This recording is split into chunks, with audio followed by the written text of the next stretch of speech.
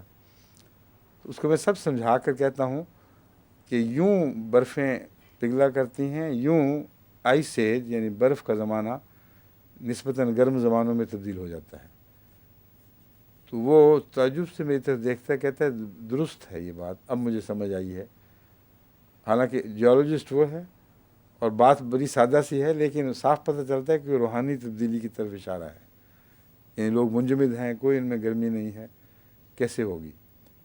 اس کے بعد میں وہاں سے نیچے اترتا ہوں تو نیچے ہماری کار کھڑی ہے، اس میں سامان لدا ہوا ہے جیسے سفر کی تیاری ہو، اور بی وغیرہ بیٹھے ہوئے ہیں، مونا بھی اگلی سیٹ پہ ہے، پیچھے سامان بچے طوبہ وغیرہ سب پیچھے بھرے پڑے ہیں. تو میں یہ دیکھتا ہوں کہ وہ جو رشیا کے پہاڑ ہیں وہ برف پگھلنے کی بجائے، پہلے برف کا پگھلا ہوا نظارہ تھا نا، وہ چھوٹے پیمانے پر تھا. اب سارے پہاڑ بھرے ہو جاتے ہیں اور چوٹیوں سے ڈھلکنے لگتے ہیں، wave after wave after wave. جس طرح لہریں چلتی ہیں اس طرح پہاڑ اتر رہے ہیں نیچے، جس سے کسی نرم چیز کے ڈھیر کو زیادہ اونچا کر دیا جائے تو خود بخود ڈھلکنے لگتا ہے. اور وہ ایک سمت میں آ رہے ہیں اور میں دور سے دیکھتا ہوں نظارہ تو ساری دنیا بھاگی جا رہی ہے. اس قدر پینک ہے، قیامت آئی پڑی ہے.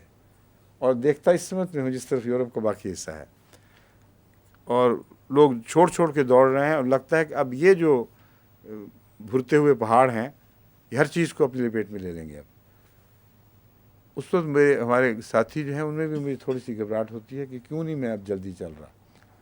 میں ان سے کہتا ہوں کہ مجھے کوئی فکر نہیں ہے، کیونکہ اللہ تعالیٰ نے وہ رستے بنائے ہوئے ہیں جن سے میں آرام سے نکل جاؤں گا، اس لیے کوئی گھبراہٹ نہیں.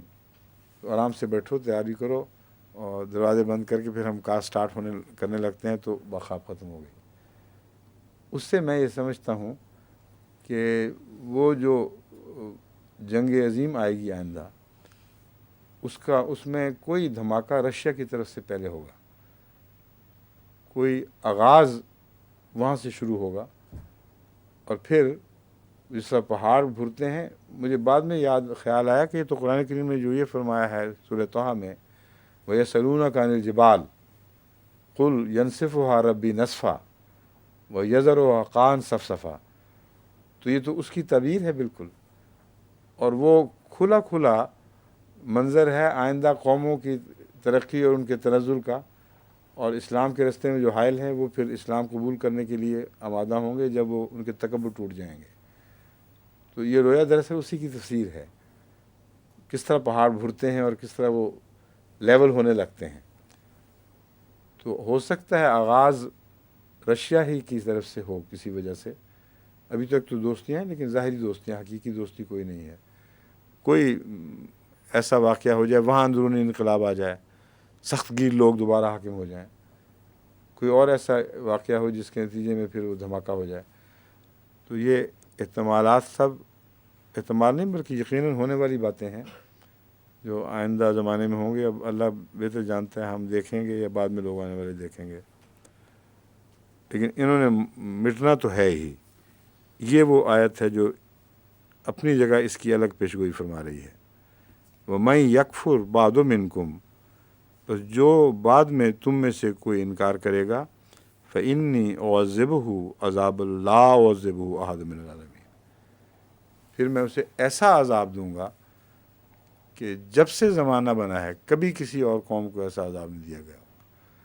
اور واقعتاً جو ایٹامک وارفیئر ہے، جس میں اسٹاسفے اٹامک اسٹاسفے ہو جاتا ہے، یہ ہولوکاسٹ، اس کا تو کوئی جواب ہی نہیں، ویسے تو دنیا نے کوئی چیز دیکھی نہیں، مگر یہ بھی خوشخبری ہے کہ احمدیوں کو اللہ بچا لے گا، رستہ رکھا ہوا ہے جس رستے سے وہ نکل جائیں گے انشاءاللہ۔ وَإِذْ قَالَ اللَّهُ يَا عِيسَى ابْنَ مَرْيَمَ أَنْتَ قُلْتَ لِلنَّاسِ اتَّخِذُونِي وَأُمِّيَ إِلَٰهَيْنِ اب یہاں بھی دیکھیں از ہے لیکن پیشگوئی آئندہ مستقبل کی بات ہو رہی ہے۔ وَإِذْ قَالَ اللَّهُ جب اللہ کہے گا اے عیسیٰ ابن مریم، أَأَنْتَ قُلْتَ لِلنَّاسِ کیا تو نے یہ کہا تھا لوگوں سے، اتخذونی و امی الہین کہ مجھے اور میری ماں کو اللہ کے سوا دو معبود بنا لو۔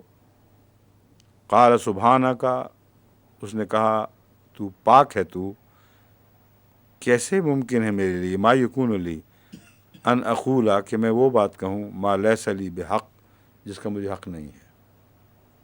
ان کنت قلتہ اگر میں نے وہ کہی ہوتی، فقد علمتا تو ضرور اسے جانتا، تعلم ما فی نفسی تو جانتا ہے میرے دل میں کیا ہے، ولا عالم ما فی نفسک اور میں نہیں جانتا کہ تیرے دل میں کیا ہے، انک انت علام الغیوب یقیناً تو سب غیبوں کو جاننے والا ہے۔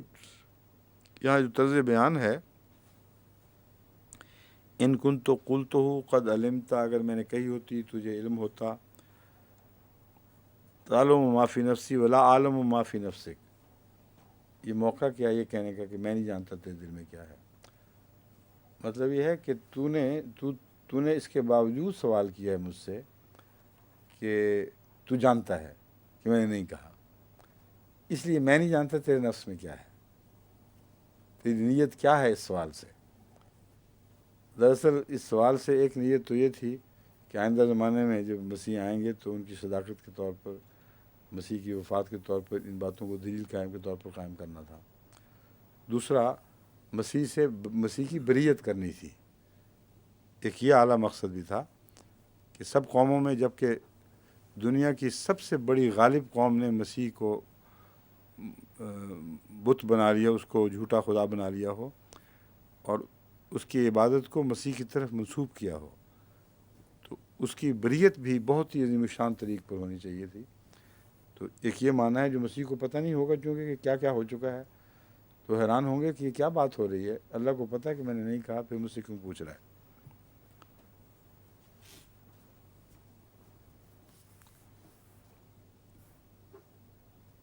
تعلم ما فی نفسی ولا عالم ما فی نفسی تو جانتا ہے میرے نفس میں جو کچھ ہے، ولا عالم میں نہیں جانتا جو تیرے نفس میں، انک انت علام الغیوب تو تمام غیبوں کو جاننے والا ہے، یقیناً تو تمام، یا انک انت یقیناً تو ہی ہے جو تمام غیبوں کو جانتا ہے۔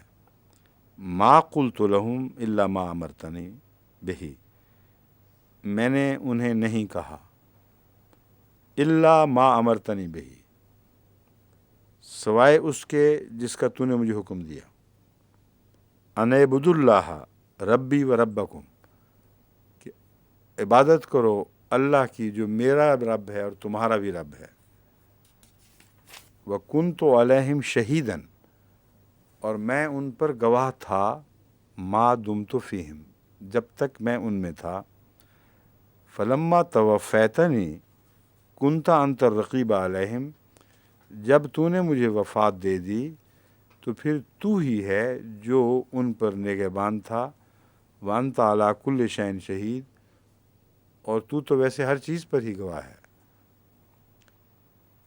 یہ جو حصہ ہے یہ ہماری طرف سے دلیل کے طور پر پیش کیا جاتا ہے کہ حضرت مسیح علیہ الصلوۃ والسلام وفات پا چکے ہیں، کیونکہ خطاب یہ ہے کہ کیا تو نے کہا تھا کہ مجھے اور میری ماں کو خدا کے سوا معبود بناؤ؟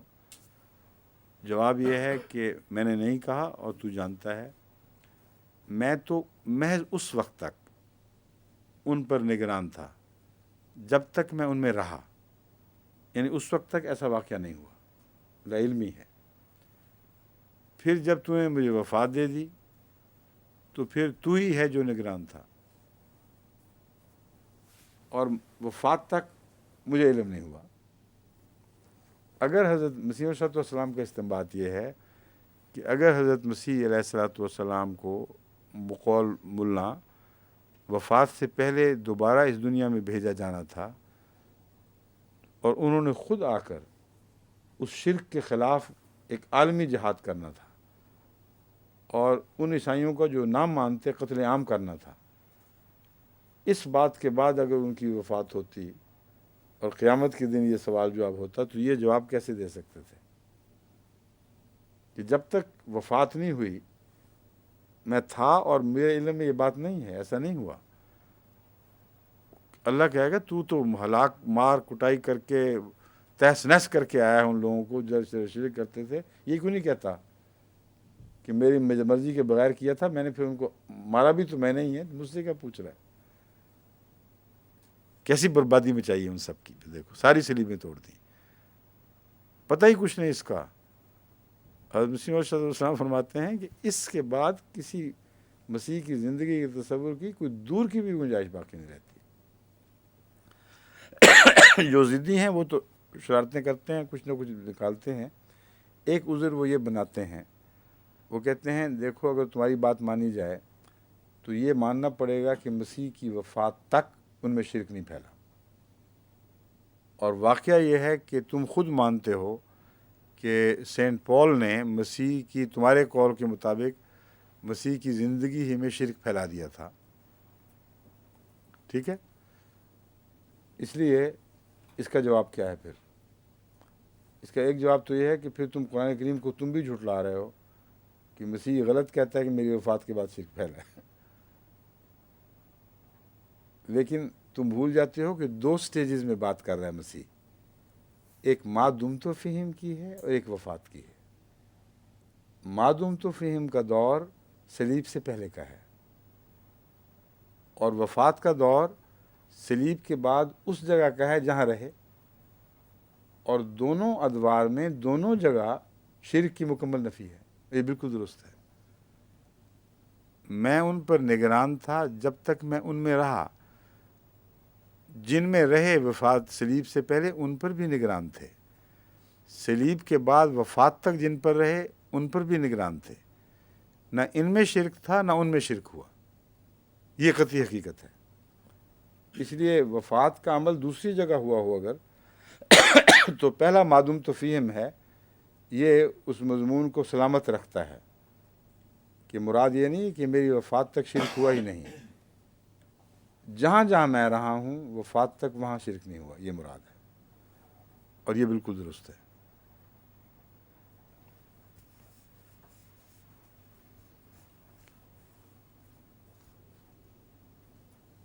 وانت علی کل شیء شہید، تو ہر چیز پر گواہ، ان تعذبہم فانہم عبادک۔ اب یہ بھی نبیوں کی دل کی نرمی ہے جو کس طرح ظاہر ہوتی ہے۔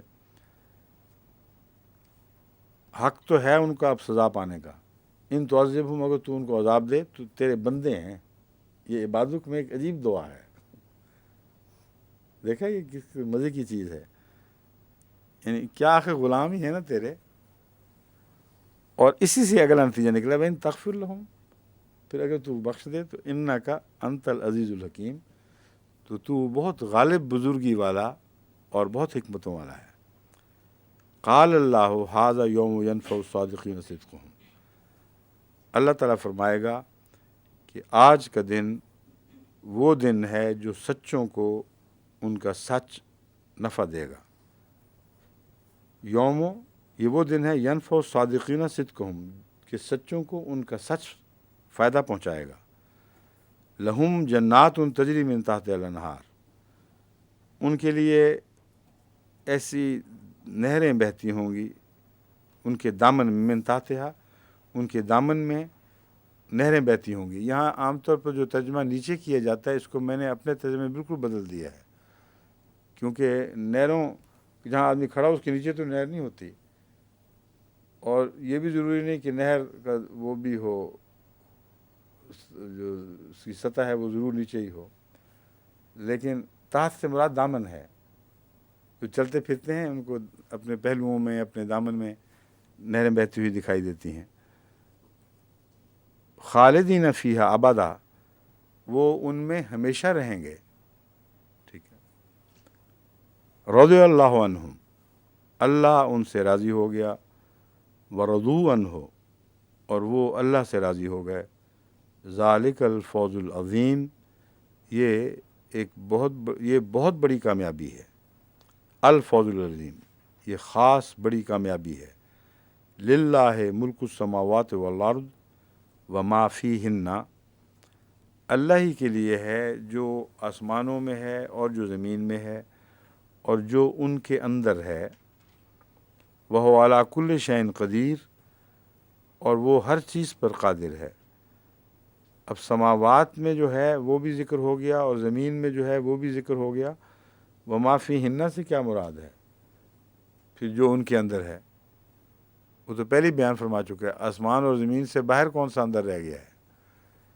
یہاں اشارہ اس آیت کی طرف سے ہے وما بینہما، کہ جو کچھ بھی آسمان اور زمین میں تمہیں دکھائی دیتا ہے تم سمجھتے ہو وہ آسمان ہے جو ستاروں کی صورت میں نظر آ رہا ہے. حالانکہ ان سب چیزوں کو جو بیچ میں ہیں جن کو تم خلا سمجھ رہے ہو ان میں کوئی خلا نہیں ہے، ان میں ضرور کوئی چیز موجود ہے. یہ جو پہلو ہے اس کے نتیجے میں یہ جو قرآن کریم کا طرز بیان ہے اس کے نتیجے میں کچھ تو دریافتیں ہو چکی ہیں کہ جن کو یہ خالی علاقے سمجھتے تھے اندھیرے، وہاں بلیک یا ڈارک میٹر قطعی طور پر دریافت ہو چکی ہے. بلکہ بعض لوگوں کا خیال ہے کہ ڈارک میٹر اپنے وزن اور میس میں اس سے زیادہ ہے جو لومینس میٹر ہے، اور وہ مل کر پھر کل ٹوٹیلٹی بنتی ہے زمین و آسمان کی. دوسرے جہاں بلیک میٹر نہیں بھی ہے، میرا نظریہ یہ ہے کہ وہاں ایتھر ضرور موجود ہے. اور اس نظریے کو موجودہ جو فزسسٹ ہیں وہ رد کر رہے ہیں. وہ کہتے ہیں ہمیں اب تک کوئی ثبوت نہیں ملا کہ ایتھر نام کی کوئی ایسی چیز ہے جو لطیف سے لطیف تر وجود ہو لیکن اس میں فزیکل پراپرٹیز دوسری موجود نہ ہوں جو ہمیں کیمیکل اور فزیکل پراپرٹیز مادے میں دکھائی دیتی ہیں، اس سے بھی لطیف تر چیز ہو کوئی. لیکن آئنسٹائن اس کا قائل تھا اور آخر وقت تک اس پر اصرار کرتا رہا ہے کہ اس کی سوچ کے مطابق یہ ناممکن ہے کہ کوئی پرفیکٹ خلا ہو. ضرور کچھ موجود ہے جو جسے ہم ایتھر کہہ سکتے ہیں. میرے نزدیک جو اس کی گواہی ہے، ایک تو یہ کہ قرآن پر مبنی، ان آیات پر مبنی میں سمجھتا ہوں لازماً آج نہیں تو کل دریافت ہوگا. دوسرے جو دلیل دیتا ہوں میں وہ یہ ہے، میں نے کئی سائنٹسٹ فزسسٹ سے بات کی ہے، کبھی بھی انہوں نے اس کا جواب نہیں دیا، بلکہ بعض کہتے ہیں ہم غور کر کے بتائیں گے. جو ویو ہے یہ اس میٹر کی، اس میڈیم کی پراپرٹی ہے جس میں ویو چلتی ہے. اسی لیے میڈیم بدلنے سے ویو کی کیفیت بدل جاتی ہے. وداؤٹ اے میڈیم ویو ہو ہی نہیں سکتی. قاضی ڈاکٹر صاحب عبدالسلام صاحب سے بھی انہوں نے گفتگو کی تھی، پھر انہوں نے ٹال دی، یا سمجھتے ہوں کہ اس کو سمجھ نہیں آئے گی، مگر جو کچھ کہا وہ سمجھ آ رہا تھا لیکن بالکل کنونسنگ نہیں تھا.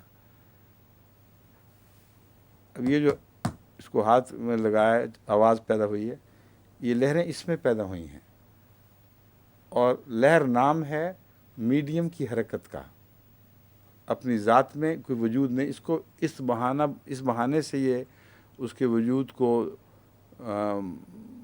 مان لیتے ہیں، یعنی اپنے لیے ایک بہانہ بنا لیتے ہیں. کہتے ہیں الیکٹرو میگنیٹک ویو. اس میں جو ویو پیدا ہو رہی ہے اس کے الیکٹرو میگنیٹزم کی وجہ سے پیدا ہو رہی ہے. الیکٹرو میگنیٹزم کی وجہ سے وہ ویو بن ہی نہیں سکتی، کیونکہ ویو نتیجہ ہے میڈیم کی لوچ کا. ہر میڈیم میں ایک لوچ ہے، اور اس میڈیم کا لوچ اور اس کی جو لطافت ہے وہ رفتار کا فیصلہ کرتی ہے. بس ایتھر کی کوالٹی ہے جو روشنی کو 1,86,000 میل فی سیکنڈ کی رفتار سے بڑھا رہی ہے آگے. جہاں کوئی کثیف تر میڈیم میں سے گزرتی ہے تو اس کی رفتار بدل جاتی ہے. اگر صرف electric magnetic who independent of medium تو اس کی رفتار پہ فرق نہیں پڑنا چاہیے. ہوا میں آواز پہ فرق پڑتا ہے، آواز کی رفتار اور ہو جاتی ہے، پانی میں اور ہو جاتی ہے، گلاس میں اور ہو جاتی ہے، شیشے میں، اور ہر میڈیم کا ویو کی یعنی لہروں کی رفتار سے ایک ذاتی تعلق ہے، اور اس میں یہ مان جاتے ہیں، آواز میں بالکل سادہ طور پر مان جاتے ہیں کہ اس لیے فرق پڑ رہا ہے کہ اس میڈیم کی لوچ اور اس کی ریزوننس میں ایک ریزیلینس میں فرق ہے، اس کے مطابق جتنا تیز اس میں موو کرے گی چیز وہ نہیں، وہ خود موو کرے گا اتنی رفتار آگے بڑھ جائے گی، لیکن رفتار اگر بڑھے گی تو ویو لینگتھ بھی پھر بڑھے گی، اس کی پیکس میں کمی آ جائے گی، رفتار کم ہوگی تو پیک اپ ہو جائے گی، اس لیے ٹوٹل انرجی میں فرق نہیں پڑتا، جو طاقت کا اجتماع ہے وہ بین ہی وہی رہتا ہے، بس میکسیمم رفتار ایتھرز کی اپنی صفات سے تعلق رکھتی ہے، اور اس آیت کی روح سے میں یہ سمجھتا ہوں کہ کوئی جگہ بھی خلا نہیں ہے، ہر جگہ ایک لطیف چیز موجود ہے جو لہروں کو شیپ دیتی ہے اور رفتاریں قائم کرتی ہے، اس سے یہ اگر ہے تو یہ مادے کی رفتار کی حد ہے۔ یہ آخری بات میں بتا کے جب میں نے ڈاکٹر سلام صاحب سے ایک دفعہ گفتگو کی تھی تو جب میں نے بات کھولی پھر ان کے ذہن میں ایک بات پیدا ہوئی، وہ پھر مان گیا ایک بات کو۔ میں نے کہا آپ کہتے ہیں 1,86,000 میل سے زیادہ رفتار ہو ہی نہیں سکتی، اور خدا کی کمیونیکیشن جو ہے اس کو بھی آپ نے محدود کر دیا اس طرح۔ میں نے کہا صرف اس صورت میں زیادہ ہو سکتی ہے، آپ میتھمیٹیکل دائرے انہوں نے بنایا، میں نے کہا یہ بحث نہیں ہے، مجھے یہ بتائیں کہ اگر وہ پراپرٹیز بدل جائیں جن کے دائرے میں آپ نے رفتار معین کی ہے تو کیا رفتار بڑھ سکتی ہے کہ نہیں؟ انہوں نے کہا بڑھ سکتی ہے، کم بھی ہو سکتی، کم بھی ہو سکتی ہے۔ میں نے کہا اس کا مطلب یہ ہے کہ آپ کو ماننا پڑے گا کہ ether is the limiting factor, اور ایتھر کے سوا اور جو کمیونیکیشن کے پیغام ہیں کی رفتاریں یا نظام ہیں اس پہ ایتھر کنٹرول کرتا ہی نہیں، وہ اس سے پرے کی چیزیں ہیں، اور خدا اور مخلوق کے درمیان، مادے کے درمیان جو پہلا پردہ ہے وہ ایتھر کا پردہ ہے، اس کے بعد پھر کثیف سے کثیف تر چیزیں پیدا ہونی شروع ہو جاتی ہیں، اور یہ میرا نظریہ ہے، کوئی مانے یا نہ مانے، مگر قرآن کے روح سے میں سمجھتا ہوں یہ بالآخر سچا ثابت ہوگا۔ اچھا، السلام علیکم و رحمۃ اللہ۔